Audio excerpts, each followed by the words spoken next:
milagro que yo creo que lo podemos dividir en dos partes: el milagro del diluvio y el milagro de la salvación de Noé. Es un milagro porque fue un evento, pero yo creo que vamos a hablar así, de una forma separada, el diluvio y la salvación de Noé, que a mí me interesa más, ¿verdad? Que nos enfoquemos un poquito más en el milagro de la salvación de Noé. ¿Por qué, hermanos? Porque este mes, el tema de este mes es fortalecer a nuestras familias a través de la palabra, a través de conocer estos milagros, fortalecer a nuestras familias. Y creemos que Dios está obrando en cada hogar, creemos que Dios está obrando en cada casa, en cada corazón, y que Dios va a tener una respuesta. Y con este milagro creo que vamos a afirmar más nuestra fe y vamos a crecer en fe. Así es que acompaña a mi iglesia a Génesis capítulo 7, versículo 16. Génesis 7, versículo 16, y dice así la palabra de Dios: entraron un macho y una hembra de cada especie, tal como Dios se lo había mandado a Noé. Luego el Señor cerró la puerta del arca. Génesis 7, versículo 16. Y aquí lo que se quiere destacar, ¿verdad?, en este milagro es que Dios cerró la puerta del arca. Dios controlaba esa arca, ¿verdad? El diluvio, hermanos, fue uno de los acontecimientos más impactantes en la historia de la humanidad. Hay personas que piensan que no sucedió. Hay gente que cree que es una historia de la Biblia. Y yo te quiero decir algo: muchas culturas hablan de un diluvio universal. Muchas culturas. Te estoy hablando de que la cultura china tiene en su historia, nombra un diluvio. Los mismos, me parece que son los olmecas aquí en México, hablan de un diluvio, de una inundación universal, ¿verdad? Y como esas, la India tiene su historia acerca del diluvio universal. Y muchas culturas antiguas tocaron este tema y se siguen encontrando vestigios que tocan el tema del diluvio. Así que también para nosotros, como conocedores de la Biblia y como creyentes de la palabra de Dios, fue un evento, fue real. Quiero dejarlo esto claro: sí pasó en esta tierra, sí sucedió, hermanos, y es un milagro que podemos encontrar en el Antiguo Testamento. El diluvio fue un juicio universal, pero también es un milagro de preservación, porque a veces nada más se habla acerca de la inundación y que Dios mató a todo ser vivo y solamente Noé en el arca vivió con los dos parejitas de los animales y sus hijos. No, hermanos, nosotros al diluvio lo tenemos que ver. Sí, fue un juicio universal, fue un juicio sobre toda la tierra, porque para este punto ya había civilizaciones, ya había personas poblando la tierra, ya había conocimiento, ¿verdad? Recuerda que esto viene después de la caída, así es que había conocimiento de lo bueno, pero había más conocimiento de lo malo. Así es que fue un juicio universal, pero también cómo Dios preservó la vida de esta familia. Ese es el milagro, hermanos, en el cual nosotros tenemos que cimentar nuestra fe, en donde nosotros tenemos que creer. Entonces, vamos a ver aquí en esta lectura, en estos pasajes y en esta enseñanza, dos verdades, hermanos, para nuestras vidas. Lo primero, Dios juzga el pecado, y Dios juzga el pecado. Y lo segundo, Dios salva a quienes le obedecen. Así como Dios, ¿verdad?, no va a dejar pasar error, ni culpa, ni nada, también Dios va a sustentar a su pueblo que le obedece, a los hijos que creen en Él. Así es que, hermanos, vamos a ver este milagro como la primera parte, el milagro del diluvio, el milagro de esta inundación universal. Yo te decía que fue un juicio para toda la tierra, sí, porque había demasiada maldad y demasiada corrupción. Ya había civilizaciones, ya había personas, y dice la palabra de Dios que la maldad del mundo había aumentado. Eso está en Génesis 6:5. Tú vas a estar ahí en Génesis, no pierdas tu cita. Génesis 6:5 nos dice así la palabra de Dios: al ver el Señor que la maldad del ser humano en la tierra era muy grande, fíjate en estas palabras, en estos adjetivos, y que todos sus pensamientos tendían siempre hacia el mal, se arrepintió de haber hecho al ser humano en la tierra. había demasiada maldad. La maldad del hombre llega a su colmo, llega a su límite, ¿verdad? Y entonces Dios que es un Dios de justicia, que es un Dios de juicio también, que es un Dios donde no puede dejar que la maldad avance sin hacer nada. Entonces comienza a pensar y vemos lo que dice aquí la palabra de Dios. El Señor se arrepiente en el versículo 6 de haber hecho al ser humano en la tierra, y dice, y le dolió su corazón, le dolió su corazón. ¿A ti te ha dolido tu corazón cuando a lo mejor alguien te ha traicionado o ha hecho algo que tú no te esperas, que tú amas, que tú confías, y de repente te enteras que dijo, y de repente te das cuenta que hizo? ¿Cómo duele, hermano? ¿Cómo duele el corazón? Porque dices, yo no me lo esperaba, es que yo he sido buena persona con él, con ella, y hace esto. Pues así sintió Dios de la maldad tan enorme. A veces hablamos acerca de este episodio de la Biblia y pensamos que la gente mentía, que la gente se peleaba, que la gente… No, hermanos, ahorita vamos a ver qué grave, a qué gravedad había llegado el pecado del hombre, a qué nivel. Por eso Dios se arrepintió de haber creado al hombre y comenzó a determinar, porque no podemos decir a planear, a determinar lo que iba a suceder con la maldad del ser humano. Así es que Dios no va a ignorar nunca el pecado, y es algo que tenemos que enseñar en nuestros hogares. Es algo que tenemos que tener bien claro para que nuestra familia se fortalezca a través de la palabra. Dios no ignora el pecado. Porque estemos en el tiempo de gracia, no pensemos que podemos hacer lo malo sin tener una consecuencia. Dios nunca va a ignorar el pecado, y de esto nos habla el diluvio. Pero también, hermanos, aunque pareciera, ¿verdad? Porque fíjate, de Adán a Noé ya habían pasado varias generaciones, ya habían pasado bastante tiempo, y parecía que Dios se tardaba, parecía que Dios no hacía nada, pero no, siempre Dios va a actuar en su justicia, en el momento que Él considere correcto. Dios estaba dejando que la gente se arrepintiera, y en contra de eso, ¿qué hicieron? La maldad aumentó. Porque te voy a decir algo, sí había personas que conocían a Dios en ese tiempo, porque tenemos a Noé, ¿verdad? Tenemos una línea de Adán, desde Adán hasta Noé, porque Noé es directo de la línea de Adán, al cual se les platicaba que había un Dios, que tenía un orden, que tenía ciertos parámetros morales, que le gustaba que lo siguieran, que le gustaba que lo obedecieran, y eso se pasó de generación en generación hasta que llegamos al tiempo de Noé. Todos los demás no habían querido escuchar de Dios, pero Noé sí prestó su oído a esas enseñanzas acerca de Dios, pero ahorita lo vamos a ver. Entonces, el diluvio también nos va a enseñar, hermanos, como fíjense que lo grande que es nuestro Dios. Y yo cuando estaba estudiando esto decía, Señor, a veces pensamos que nuestros problemas, que nuestra vida es muy difícil, que atravesamos cosas muy dolorosas, que estamos pasando a lo mejor una situación que no tiene solución. ¿Cuántas veces no hemos pensado eso en el pasado, o estamos pasando una situación así? Pero te quiero decir algo, hermano, cuando tú lees la palabra de Dios, tú ves a un Dios tan poderoso. Por eso el diluvio es un milagro.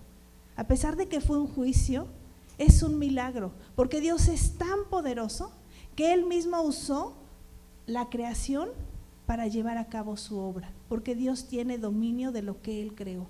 Imagínate, y ahorita vamos a platicar un poquito más acerca de esto. El agua que se considera fuente de vida, ¿verdad? Si no hay agua, no hay vida, ¿no? Todo se muere, las plantitas, los animalitos, los seres vivos, se seca la tierra, se parte. Podemos ver extensiones de desierto donde el agua no llega. Bueno, si no hay agua, no hay vida. Pero ¿qué te parece que en este milagro del diluvio, lo que daba vida trajo juicio? ¿Y quién solamente puede hacer eso? Nuestro Dios todopoderoso. Por eso cuando pensamos que estamos viviendo algo irresolvible, algo sumamente grande para nosotros, imagínate que sobre esa situación y sobre tu vida y sobre la mía, tenemos un Dios que utilizó algo que Él creó como el agua, como fuente de vida, para destruir a un mundo que ya había caído en el colmo de la corrupción. ¿Podrá o no solucionar nuestros asuntos? ¿Podrá o no traer paz a nuestro corazón? ¿Podrá o no resolver las circunstancias o los desacuerdos o las situaciones familiares o de vida que podamos tener?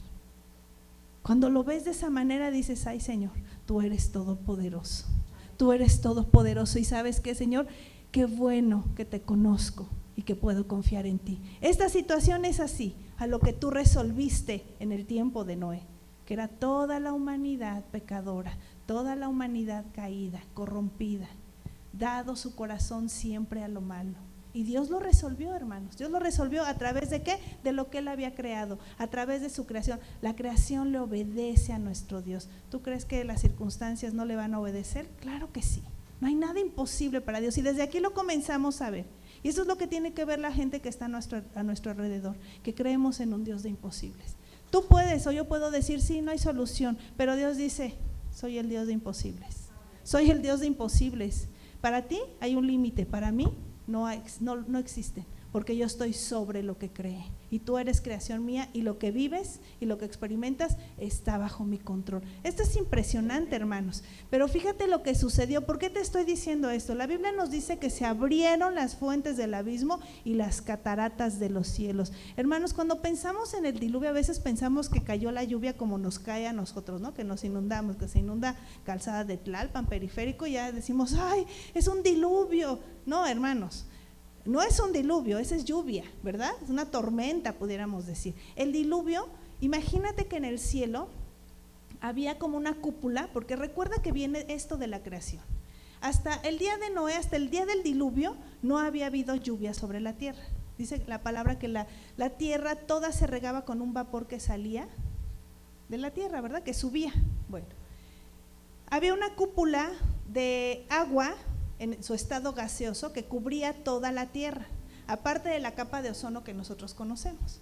Esa cúpula de agua protegía la tierra de todos los agentes que pudieran dañar la vida en el mundo, todos los agentes en el universo que pudieran dañar la vida en el mundo. Por eso la gente vivía tantos años, porque tenían un clima y tenían una situación fabulosa para poder vivir sobre la tierra. Por eso encontramos gente de 700 años y de 800 años. ¿Y no te has preguntado, ¿y por qué vivían tanto?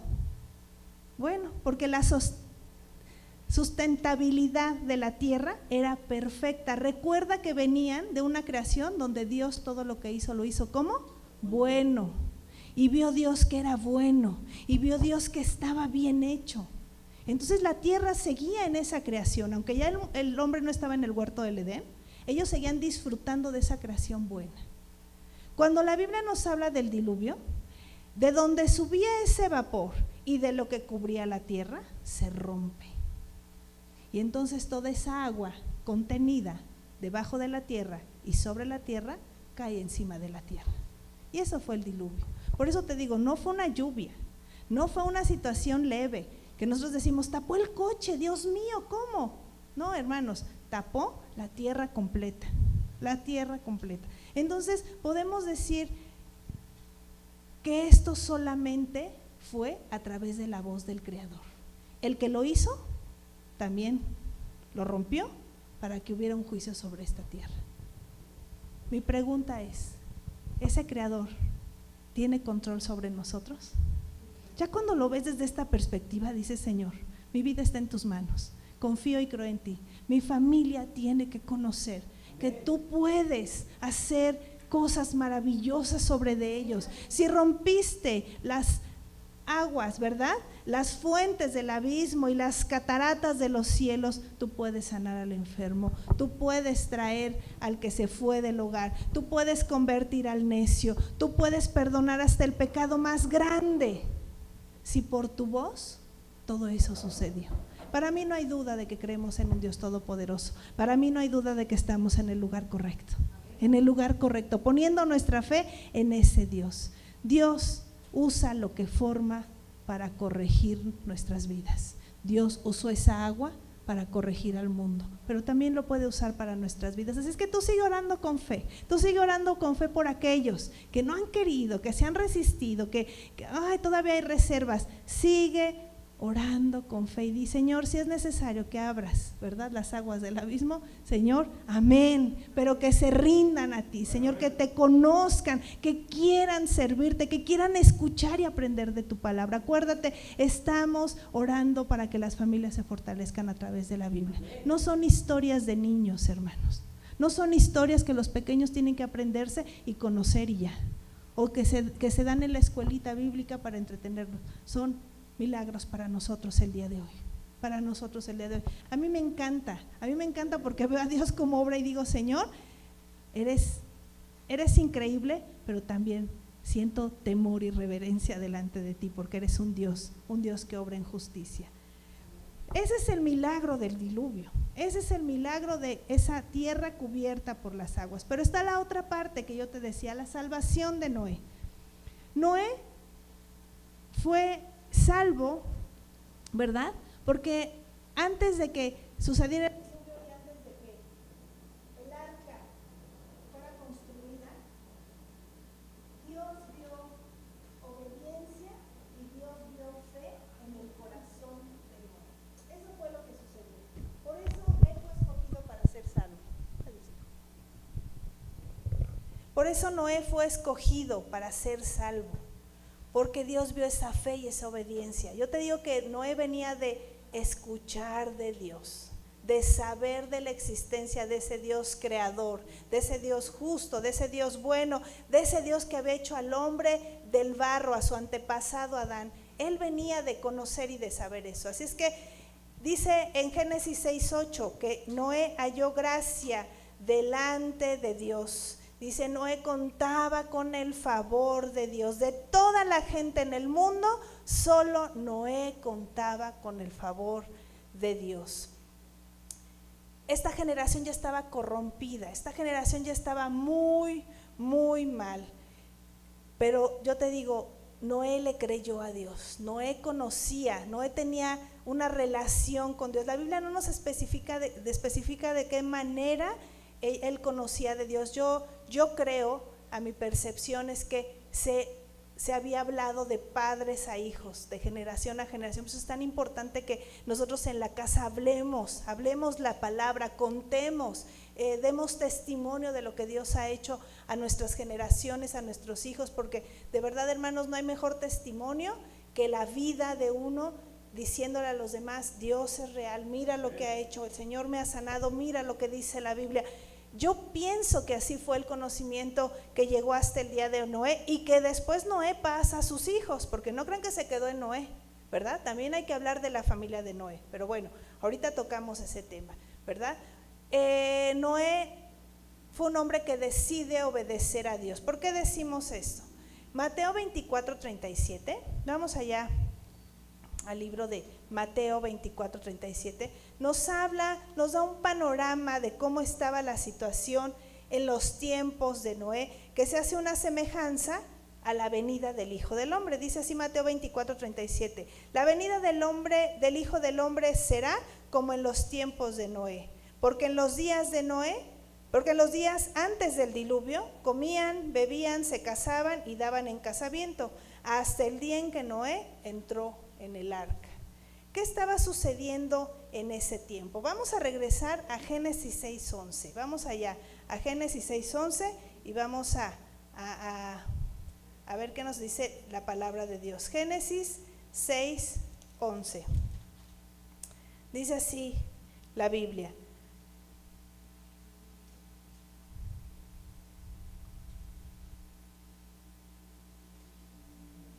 pero Dios vio que la tierra estaba corrompida.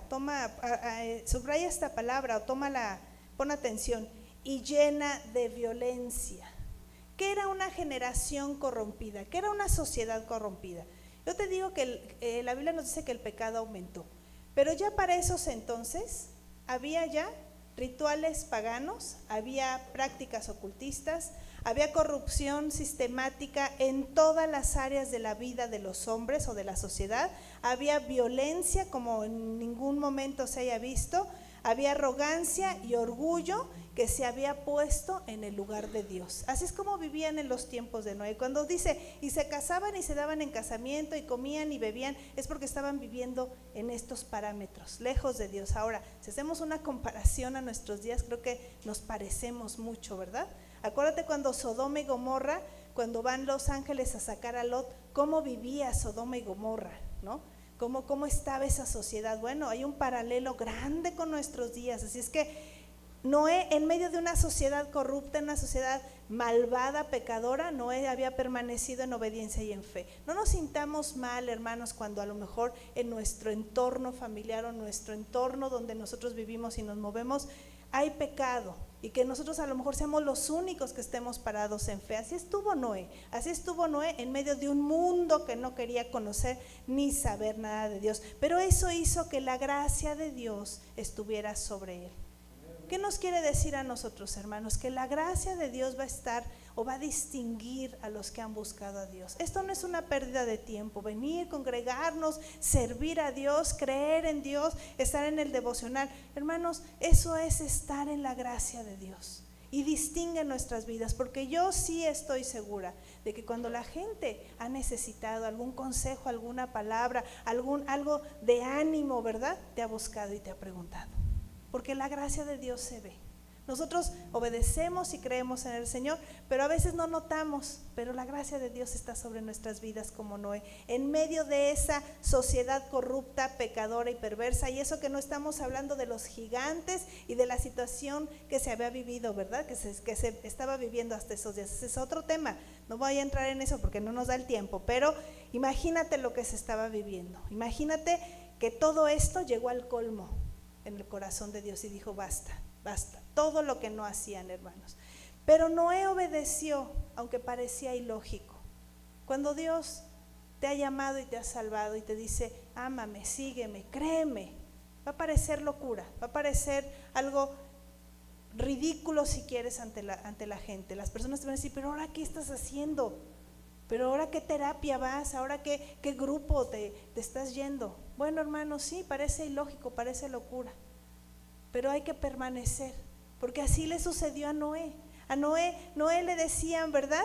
¿Cómo vas a construir un arca en una tierra seca donde nunca ha habido lluvia? Bueno, no sabían la palabra lluvia, ¿verdad? Nosotros la conocemos, pero para poder entenderlo, ¿cómo crees que un barco lejos del mar y tú y cómo lo vas a mover? Y yo creo que la gente le preguntaba y se reía y se burlaban. Y Noé, cuando le dijo Dios construye un arca, agarró sus herramientas, tomó lo que necesitaba y comenzó la construcción. Yo te quiero decir, ¿cuántos años se tardó en construir el arca? 100 años. Noé tardó 100 años en construir el arca. 100 años de burlas, 100 años de risas, 100 años de hasta insultos, 100 años. ¿Cuántos años has esperado tú? ¿Cuántos años? No creo que lleguemos a 100, de eso sí estoy segura. No creo que lleguemos a 100 años de espera. Yo creo que Dios va a actuar antes, ¿verdad? Dios va a actuar antes. ¿Qué construyó Noé? ¿Cómo fue obediente? Él siguió creyendo durante 100 años y construyó un arca de 130 metros de largo, de 22 metros de ancho, de 13 metros de alto, que es considerado, hermanos, una estructura monumental para su tiempo. ¿Tú sabes que ya se encontró el arca en Turquía? En el monte Ararat, tal y como lo dice. Se encontraron también sus pesas, son unas piedras más grandes que un coche, con hoyos, donde amarraban sogas. Cuando el arca sube en el agua, nadaron, ¿no?, las piedras, pero cuando el arca baja fue lo que sentó el arca en tierra. Como ¿cómo se le llaman? Unas anclas, como anclas, pero prehistóricas, ¿no?, pudiéramos decir. Ya se encontraron. La gente dice que si tú vas en la carretera y vas siguiendo las piedras, llegas al arca. Es algo hermoso. Por eso te digo, sí sucedió, hermano, no tengamos dudas, sí pasó. Hay vestigios arqueológicos de eso. Pero eso lo hizo Noé con su familia. Noé con su familia construyeron esto que te estoy diciendo durante 100 años. ¿Qué estamos construyendo con nuestra familia? En obediencia, en fe, bajo burlas, bajo preguntas, a lo mejor bajo los ojos que nos cuestionan. ¿Qué haces ahí? No vale la pena. Deja de perder tu tiempo, haz algo productivo, ponte a estudiar. Ya hubieras acabado una carrera. ¿Por qué tanta iglesia? Ahí está Noé, aquí está Noé enseñándonos cómo él dijo, digan lo que quieran. Dios me mandó a hacer un arca, un barco en tierra seca, y yo le creo que es un trabajo. Yo no sé cómo lo hizo Noé, yo no sé cómo haya trabajado, a qué marchas forzadas haya trabajado, pero él creyó y lo hizo. En este vestigio arqueológico encontraron remaches que contienen aluminio. El aluminio todavía no se conocía en ese tiempo. Y ahí está el sello del Todopoderoso. ¿Quién le reveló a Noé eso? ¿Quién le dijo? Ahí está el Señor, hermanos. Ahí está el Señor. Por eso las circunstancias de nuestras vidas, cuando vamos a la Biblia, se hacen pequeñas, se hacen solucionables, porque Dios no nos está mandando a hacer un barco durante 100 años, ¿verdad? Dios nos dice, obedece, permanece, cree, sé fiel, da tu tiempo, da tu vida, da tus recursos. Yo no te voy a dejar ni te voy a desamparar. Lo vemos con Noé. Así es que la fe de Noé y la fe de nosotros tiene que obedecer aunque no vea los resultados como nosotros los queremos ver. ¿Nos desesperamos? Yo sé que sí. A veces flaqueamos, nos enojamos, a veces decimos que no nos escucha, Señor, pero acuérdate que aunque parece que tarda, Dios siempre va a ejercer su justicia. Y si tú estás en la justicia de Dios, del lado correcto, donde estás orando, estás ayunando, estás clamando por tu familia, créeme que vas a ver los resultados. Créeme que los vas a ver. Aquí estamos viendo la vida de Noé. Segunda de Corintios 5:7 dice que no es por vista, es por fe. Que nosotros tenemos que estar permaneciendo aún sin ver resultados, hermanos. Segunda de Corintios 5:7. Así es que bueno, Dios cierra la puerta del arca, que es como comenzamos este milagro, ¿verdad? Y Dios cerró la puerta del arca, que está en Génesis 6. Este detalle lo tenemos que tomar en cuenta. ¿Por qué, hermanos? Porque Noé, cuando ya entra él y toda su familia, 8 personas entraron en esa arca tan gigante, pero con todos los animales, ¿verdad? Con todas las parejas de los animales. Yo hace ratito que estábamos en la oración dije, Señor, en el arca entraron 8 personas, nosotros somos más de 8, ¿verdad? Y tenemos que darle gloria a Dios y decir amén. Y estamos en el arca, hermanos, estamos en el arca. Así es que Noé entra con su familia y entra con sus hijos y con su esposa y con las esposas de sus hijos. Fíjate, no lo dice la Biblia, pero nota esto. Tú tienes que notar los detalles que no están escritos, pero que se dejan ver de parte de Dios. Noé, un hombre obediente, en fe, que hizo lo que Dios le mandó, que tenía una relación con Dios. Su esposa le creyó, sus hijos le creyeron y las esposas de los hijos creyeron. Ahí está la solución, hermanos. Ahí está el meollo. Pero es que no me escuchan, pero es que no quieren saber nada de Dios, pero es que yo les hablo y les hablo. ¿No será que Noé no está teniendo una buena relación con Dios? Que Noé no tiene la suficiente fe a pesar de que no veo resultados para seguir adelante. No sea que Noé le falta tiempo de ayuno y de oración y de conocer más la Biblia para que los demás sigan al que tiene la fe. ¿No será? ¿Verdad? Ahí dejo esa incógnita, porque yo veo que Noé, Dios le dice, entra al arca, entra Noé y toda su familia, y nadie dijo nada. Veo a un Lot, donde le dice los ángeles, sal con tu familia. Va Lot, esposos prometidos de mis hijas, vamos. Estás loco, Lot, ni va a pasar nada, ja. Se rieron de él. Bueno, toma a sus hijas y toma a su esposa y sale. Y entonces dice, no volteen, sigan. Y lo primero que hace la esposa es voltear, ¿verdad? Y las hijas, se acabó el mundo. Vamos a tener hijos con nuestro padre porque no hay hombre en la tierra. Ni siquiera sabían, pero ellos ya decían que no había hombre en la tierra y tuvieron hijos con su papá. Pecado. Desobediencia, pecado. ¿Qué había en Lot? ¿Qué veían en Lot? Bueno, esa es otra predicación, pero yo quiero hacer la comparación con Noé. Noé dijo, entremos al arca, y toda la familia, hasta la política, entró al arca. Eso es un milagro. Eso es un milagro, hermanos. Tenemos que ver, conocer la vida de Noé y decir, quiero ser como Noé. Dios cierra la puerta. Y cuando Dios cerró la puerta, nadie pudo abrirla. Dice la palabra que la gente tocaba, nadie pudo entrar y nadie pudo salir. Entonces este es otro milagro, porque cuando Dios, ¿verdad? Cuando Dios nos protege, cuando Dios nos cuida, cuando nosotros nos acercamos al Señor pidiendo su misericordia, hermanos, tenemos que estar seguros que nadie nos va a destruir, que nadie nos va a tocar, ¿verdad? El Señor es nuestro amparo y nuestra fortaleza. El Señor es nuestro pronto refugio en las tribulaciones. El Señor no va a permitir que el sol, ¿verdad?, nos caliente de día, ni la luna de noche. Él no va a permitir que nuestro pie resbale. A veces desconfiamos y se nos olvidan estas cosas, pero ahí está Noé en un arca, en medio de una catástrofe, siendo guardado por Dios. Dios cerró la puerta. Dios guardó la vida de Noé. Porque esta arca, hermanos, era figura de Cristo, es figura de Cristo. Esta arca representa ese resguardo, ese lugar seguro, ¿verdad?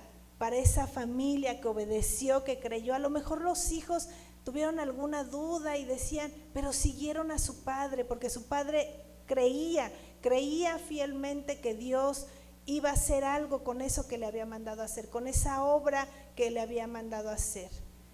Una sola arca, no había más. A nadie sobre la tierra se le dio este mandato, a nadie, hermanos, solo a Noé, de todos los pobladores. Yo estuve investigando y estuve viendo cómo era el mundo antes del diluvio.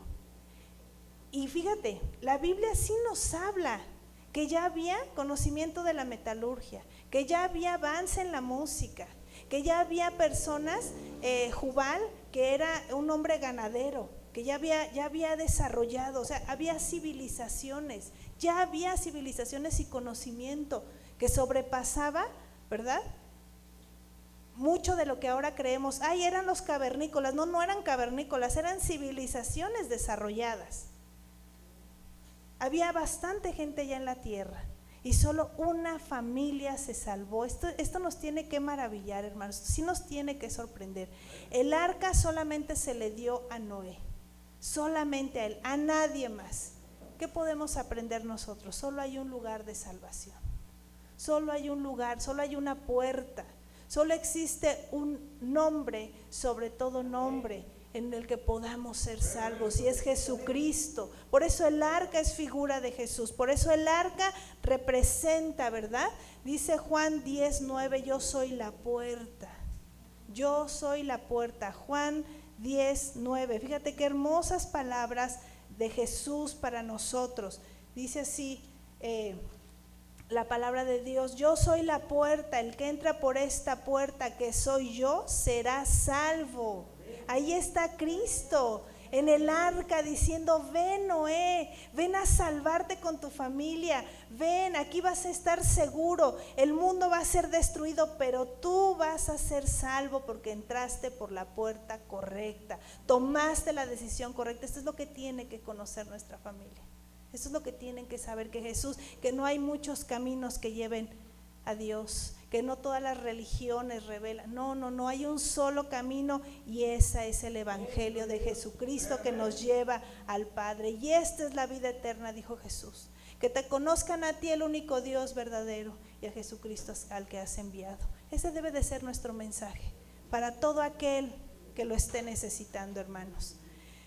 Porque dentro de esta arca había seguridad, dentro de esta arca, hermanos, estaban a salvo, estaban secos, ¿verdad? Estaban secos, había alimento, había paz, había mucho trabajo, porque imagínate alimentar a todos los animales, imagínate mantener limpia toda el arca. Ya te dije las dimensiones de este barco gigantesco, ya te dije que era una obra monumental. Imagínate todo el trabajo que no tenían todos los días, ¿verdad? 8 personas se encargaban de todo esto, pero yo creo que fue una bendición, porque ellos estaban seguros, ellos estaban cuidados. Afuera había juicio, 40 días, te digo, de que los abismos y los cielos se rompieran y cayera agua, 40 días y 40 noches de lluvias. Esta ciudad con una noche de lluvia se colapsa. Imagínate, 40 días y 40 noches, dice la Biblia en Génesis 7:12.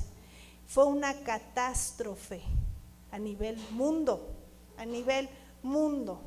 Pero dentro del arca había preservación. ¿De quién? De ese remanente de 8 personas. Dios cuidó su vida, no se hundió, no falló, no se equivocó, no se quedó atorada y ahí ya, no, hermanos, no le pasó nada, cumplió su propósito, porque en el arca hay seguridad, en Cristo hay salvación y hay seguridad. De ahí en Juan 10:10, en el siguiente versículo del que acabamos de leer, dice, se moverá con entera libertad, acuérdate que el que entre por la puerta, y hallará pastos. Y esto es lo que nos promete el Señor cuando estamos en Él, libertad y pastos. Aunque la gente, aunque haya pecado, aunque no quieran escuchar del Señor, aunque haya situaciones difíciles, en tu interior, tú que eres el remanente, tiene que haber libertad y pastos y paz. Y tiene que haber alegría de seguir y fe para seguir y seguridad de que tú estás en el arca y que el Señor guarda tu vida, y que si afuera hay caos y juicio y catástrofe, dentro de ti está el Señor. Está el Señor porque tú eres parte de ese remanente, ¿verdad? Esa tormenta no iba a destruir a los que estaban adentro, destruyó a los que no quisieron obedecer. Vino juicio sobre los que lo rechazaron, vino juicio sobre los que se habían corrompido hasta genéticamente, vino juicio sobre los que estaban obrando en pecado total, deliberado, que no les importaba más que ser ellos. Ahí vino juicio. Se les presentó el Señor y no quisieron, pero dentro del arca había vida, había seguridad. Así estamos nosotros, hermanos. ¿No te parece algo que se compara mucho a nuestras vidas? Se compara mucho a nuestras vidas. A lo mejor vienes de una situación de tu casa o de tu trabajo y hoy dices, ya no quiero saber nada, y llegas al arca y descansa tu alma. Y te sientas aquí y dices, ay Señor, cuánto me amas, gracias. Y tomas fortaleza para el siguiente día, ¿verdad? Porque aquí estamos seguros, hermanos. Vienes enfermo, te sientes mal y llegas al arca y dices, sáname, Señor, sáname. Y Dios obra un milagro, o Dios te fortalece y sales y dices, Señor, me llevo tu palabra, me llevo tu compañía, me llevo tu Espíritu Santo. Gracias, Padre. Estoy seguro, hay vida. En el arca siempre vas a encontrar eso, hermanos. Por eso no estamos en el lugar equivocado. Y mira, fíjate que algo es parte del milagro. El arca flotó sobre esa agua que destruyó la vida en el mundo. Así estamos nosotros, en esa arca. Por eso tenemos que buscar la presencia de Dios todos los días. Porque lo que puede traer muerte a nosotros puede fortalecer nuestra fe. Esa es la controversia, esto es lo diferente que nos hace de la gente que no quiere recibir a Cristo. Pueden pasar una crisis, pueden estar pasando una situación bien difícil y no se rinden a Dios, y tú los ves que se acaban anímicamente, que se acaban físicamente, que el dinero no les rinde, que están llenos de problemas, pero no quieren acercarse a Dios. Y a lo mejor nosotros pasamos la misma situación y corremos a los brazos del Señor, ¿verdad? Y decimos, Señor, aquí estoy, aquí está esta situación, confío en ti, te amo, te obedezco, y tu semblante hasta se hermosea, ¿verdad? Porque el corazón alegre hermosea el rostro. Y te dicen, pero si estás pasando la misma situación, yo pasé por eso y casi me muero. Sí, pero yo estoy en el arca, yo estoy en el lugar correcto. A mí el Señor me fortalece. Fíjate qué hermoso. Estos son los milagros que tenemos que ver de la salvación de Noé. Una crisis puede elevar nuestra fe. Las crisis, yo te lo voy a decir así, las crisis deben elevar nuestra fe, deben elevar nuestra fe. Cada situación difícil que vivamos, tenemos que hacernos más dependientes de Dios, más dependientes de Dios. En este tiempo, hermanos, mucha gente ignora a Dios, no quiere conocer de Cristo, no quiere saber, se burlan del mensaje, ¿verdad? Se burlan de nosotros, a lo mejor les presentamos la Biblia y se ríen y dicen, ay, yo no necesito, yo estoy muy bien, yo gano lo que suficiente para vivir, tengo mis posesiones materiales, estoy sano, yo no necesito conocer de Dios, yo no necesito a Dios, yo estoy perfectamente bien. Bueno, y sí, tal vez sí, pero nosotros tenemos que saber que el juicio va a llegar. ¿Te acuerdas de la última doctrina que vimos? ¿Te acuerdas que hablamos de los tiempos finales? ¿Te acuerdas que estudiamos que va a haber un momento donde la iglesia de Cristo sea levantada en las nubes y entonces vendrá la tribulación y vendrá el juicio contra toda la maldad? La copa de la ira de Dios va a ser derramada contra toda la maldad que el ser humano ha ido acumulando. Y acuérdate lo que decía Mateo, lo que leíamos en el libro de Mateo, porque la venida del Hijo del Hombre será como en los días de Noé.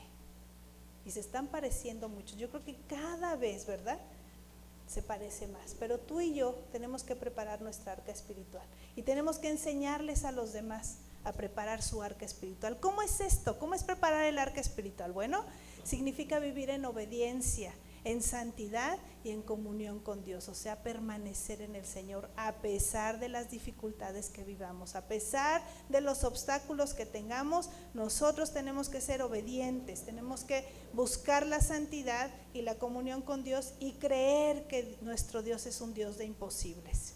Juan 15:5 dice: yo soy la vid y ustedes son los pámpanos, ¿verdad? Si permanecen en mí van a llevar mucho fruto, pero a mí lo que me interesa es la última parte. Pero separados de mí, nada van a poder hacer. Y esto es lo que nos tiene que llamar nuestra atención. Separados de Cristo, separados de la puerta, separados de la vid, separados del arca, nada nos va a resultar, hermanos. Al contrario, vamos a ir en decadencia, vamos a estar cada vez mal. La gente no quiere escuchar, pero es nuestra labor hablarles, es nuestra labor contarles, porque un día esa puerta también se va a cerrar. Y fíjate que aquí hablamos, cuando Cristo venga por su iglesia, se va a acabar la gracia, se va a acabar el tiempo de salvación y de perdón, sí, hermanos, pero también cuando la gente muere sin Cristo. Nosotros no sabemos qué día vayamos a morir o qué día vaya a morir las personas. Dice en los Salmos o en Job, mejor no te doy el libro, me estoy acordando en este momento. En el Seol nadie te alaba, en Job, en el Seol ya nadie te alaba. Cuando uno muere, se cierra la puerta del arca. Si recibió a Cristo, paraíso, va a abrir sus ojos y va a estar en el paraíso. Pero si no recibió a Cristo, después de que le hablamos y le hablamos y le hablamos, lugar de tormento, lugar de tormento. Y ahí ya no hay más arca, ya no hay más puerta. Por eso lo preocupante es hablarle a las personas que se arrepientan, que se vuelvan de sus malos caminos, porque un día puede llegar a ser tarde, un día puede llegar a ya no estar el mensaje.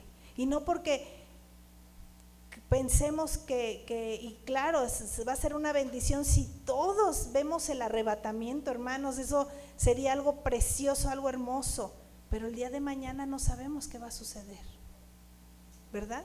Y no porque lo tomemos por tardanza, no, claro que no, simplemente que la gente necesita escuchar el mensaje y necesita saber esto. Ok, no quieres recibir a Cristo, está bien, es tu decisión, pero un día ya no va a haber más oportunidad. No sabemos si esta es la última oportunidad en la que se te está hablando de esta arca que puede salvar tu vida. ¿Qué vemos en este milagro, hermanos, del diluvio y de la salvación de Dios, de Noé? Que Dios es santo, pero que Dios es justo, que Dios no pasa por alto el pecado del hombre. Dios es santo, Dios es justo y misericordioso. Eso es lo que vemos, hermanos. Podemos ver que Dios juzgó al mundo, pero salvó a Noé. No se nos olvide eso. Dios juzga al mundo, pero tuvo misericordia de una familia, de un remanente, 8 personas. ¿Cuánta misericordia no ha tenido Dios de nosotros? Y la seguirá teniendo, hermanos. Destruyó la corrupción y el pecado, pero preservó la promesa, porque de Noé vemos la línea, ¿verdad? Con sus 3 hijos, Sem, Cam y Jafet. Ahí vemos la promesa cumplida, la promesa mesiánica, cuando Dios le dijo: tu mujer, ¿verdad? La serpiente te va a herir en el calcañar, pero tú aplastarás su cabeza. Ahí está cumpliéndose, Por eso te digo, a veces decimos: ay, Señor, es que el trabajo, es que el dinero, Señor, es que estoy enfermo. Y cuando vemos la Biblia decimos: Si has preservado la promesa desde hace cuántos miles de años hasta el día de hoy, yo soy salvo a través de Cristo, el Mesías que se cumplió su nacimiento. Señor, ¿cómo no me vas a sanar? ¿Cómo no me vas a escuchar? ¿Cómo no me vas a sacar de esta situación? ¿Cómo no vas a cambiar mi vida, cambiar la vida de la persona que estoy orando? Hermanos, no hay que dudar del poder de Dios. A mí me maravilla Dios. Después de que yo leo esto, digo, Señor, eres un Dios tan poderoso que si hay duda en mi corazón, perdóname, Señor. Perdóname, porque tú me revelas el poder gigante. Él guardó la promesa y todavía lo sigue haciendo el día de hoy para ti y para mí. Así es que Dios sigue ofreciendo salvación para los que han creído en Él y los que obedecen. Aquí lo más importante, hermanos, es que seamos un pueblo obediente. Un pueblo obediente. Aunque no veamos el resultado, seguir siendo un pueblo obediente. ¿Por qué? Porque en la obediencia, hermanos, está la bendición. Si te ven siendo obediente a Dios, créeme, vas a impactar la vida de las personas. Y un día van a querer seguirte. Un día te van a prestar atención y te van a escuchar. Y Dios va a tocar esos corazones porque ese trabajo le corresponde al Espíritu Santo. Pero tú y yo tenemos que ser obedientes. Obedientes hasta el final de nuestros días. Por eso Noé halló gracia, por esa obediencia que él tenía. Pero hoy, hermanos, en este momento, hoy es día de entrar en el arca. Hoy es día, ¿verdad?, de ser obedientes, de obedecer. Hoy es día de seguir creyendo que Dios sigue extendiendo su gracia para nuestras vidas. Y también, hermanos, para las vidas de nuestras familias. Hay que fortalecernos a través de esta palabra, a través de este grande milagro. No fue poca cosa, no fue algo pequeño que pudiéramos ver. Hay una lluviecita y la gente murió con eso. No, hermanos, fue una catástrofe que vivió el mundo entero. Cambió la historia del mundo. El diluvio cambió la historia del mundo. Y aquí estamos sustentados por la gracia de Dios. Dios sigue con nosotros. Maravíllate de este Dios tan hermoso. Maravíllate de este Dios que usa lo que Él ha creado para tu bien, para tu bendición. Maravíllate de este Dios que te guarda en el hueco de su mano, que dice, ven, créeme, tú estás bien de este lado, tú estás bien conmigo. Yo soy la roca de salvación. No te alejes de mí. Oremos por aquellos hermanos que se han alejado, que han dejado de creer, que se ha enfriado su corazón. Yo creo que este mensaje también es para que nosotros estemos en constante oración por ellos. A los que les hemos hablado y no han querido atender al llamado, no a nuestro llamado, al llamado de Dios. Que su tiempo no se acorte, que haya oportunidad, que la gente pueda arrepentirse, que no quiera vivir el juicio. Y nosotros, hermanos, permanecer en la brecha como lo hizo Noé durante 100 años. A mí esto me impactó, 100 años. A veces nosotros hacemos la oración de unos meses y ya nos estamos desesperando. 100 años. Y Dios le dio su victoria. Les regaló la tierra. Cuando terminó el diluvio, 8 personas, y Dios les dijo, todo esto es suyo, todo esto es para ustedes. Sí, hermanos, confiemos en eso, creamos en esto, enseñemos esto, platiquemos de este Dios poderoso. Ponte de pie, iglesia, vamos a orar.